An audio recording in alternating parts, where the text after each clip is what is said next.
bonjour tout le monde, on est dans le sud de la France, dans le Var en particulier. Donc je me présente, je suis Jacques Lebrun, instructeur expert international auprès de la FIBDDA en défense personnelle avec armes ou sans armes. Beaucoup de gens de mon entourage m'ont sollicité pour créer cette chaîne et amener mon expertise dans ce domaine.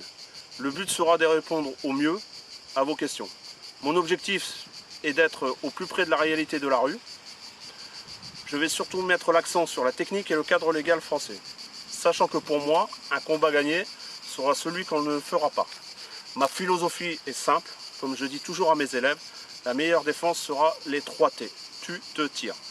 La fuite n'est pas une preuve de lâcheté, mais plutôt une forme d'intelligence, ce qui te permettra de rentrer chez toi sain et sauf. Et il y a bien un proverbe japonais qui dit « bien préparer à la guerre pour ne pas la faire ». Donc là, on va passer sur le côté technique.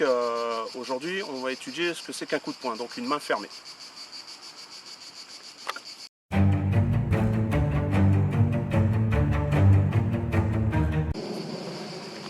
Voilà, alors comme je vous ai dit, aujourd'hui on va travailler sur la technique du coup de poing, sous toutes ses formes, ou plusieurs formes on va dire, et celle que je préconise à mes élèves.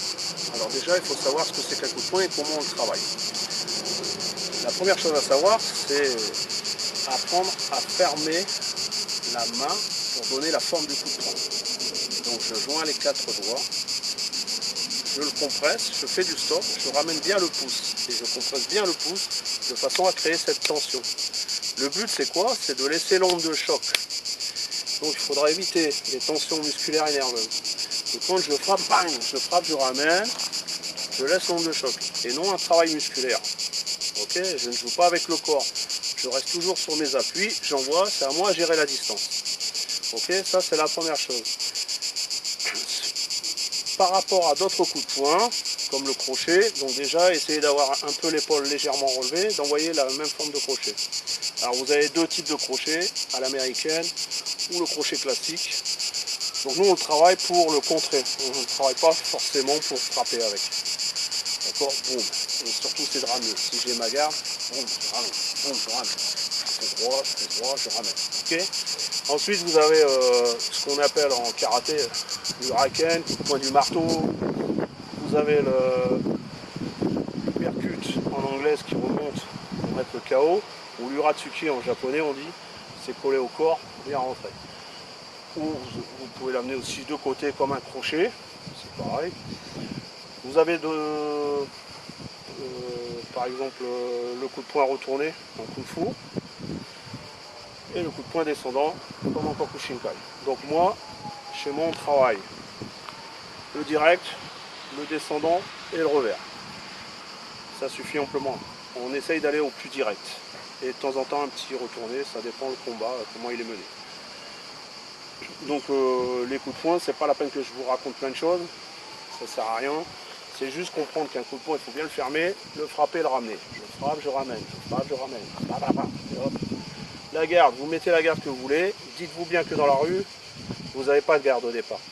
Si vous avez une poussée, tout ça, il va falloir vous placer.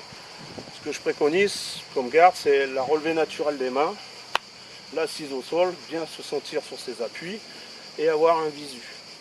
D'accord, sur toute la périphérie.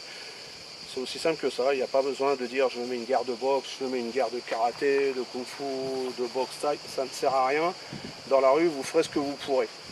Donc on ne va pas se la raconter, ça se passe comme ça se passe. Donc moi j'ai le réflexe, c'est de faire ça toujours les mains, donc le plus naturel possible. Comme quand je marche, le plus naturel possible. Moi mes mains elles montent naturellement. Je ne commence pas à chercher à m'imposer quelque chose qu'on m'a appris bien avant, des gardes bien spécifiques à tel ou tel style. Ça ne m'intéresse pas.